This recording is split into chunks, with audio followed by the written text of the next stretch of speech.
to welcome Deputy Prime Minister Reynders of Belgium to the State Department. It's a pleasure to have you here. Thank you.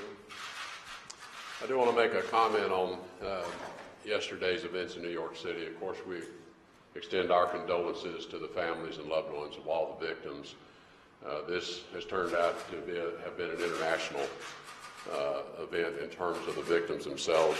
We now know we have one Belgian citizen who died in the attack yesterday and 5 Argentinian citizens, and we have additional Belgian citizens that were injured as well.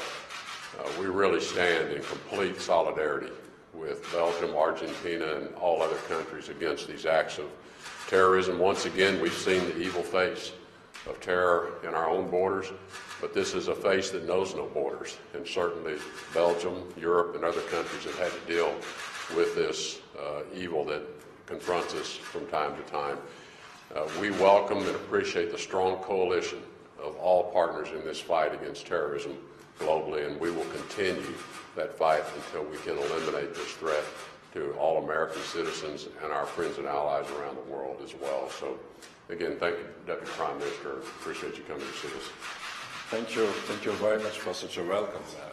I'm very pleased to come back here to the State Department. And unfortunately, I was yesterday in New York, and I have to listen just before to take a train to Washington, some information about the terrorist attacks, and I express my solidarity and the solidarity of Belgium to the American people and the American authorities. And then I have received information about the fact that we have lost a young Belgian woman of 31 years old, and then we have seen that it was also possible to have 3 injured people in the different hospitals. I want to first thank the American authorities for the first aid services, the medical services, and all the different actions it was possible to organize just after the terrorist attacks. Of course, we are sharing the same kind of situation in Europe or in the US or in other parts of the world, and we try to fight together against terrorism. And we are in the same coalition against Daesh. We try to rebuild some countries in the world, but I'm sure that we need also to exchange the best practices to fight against radicalization.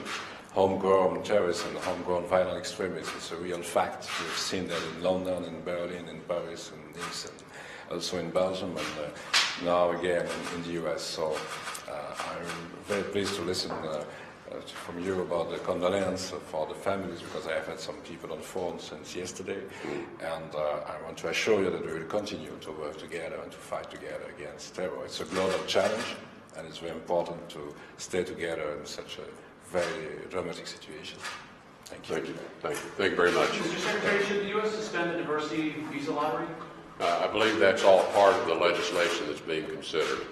Thank you.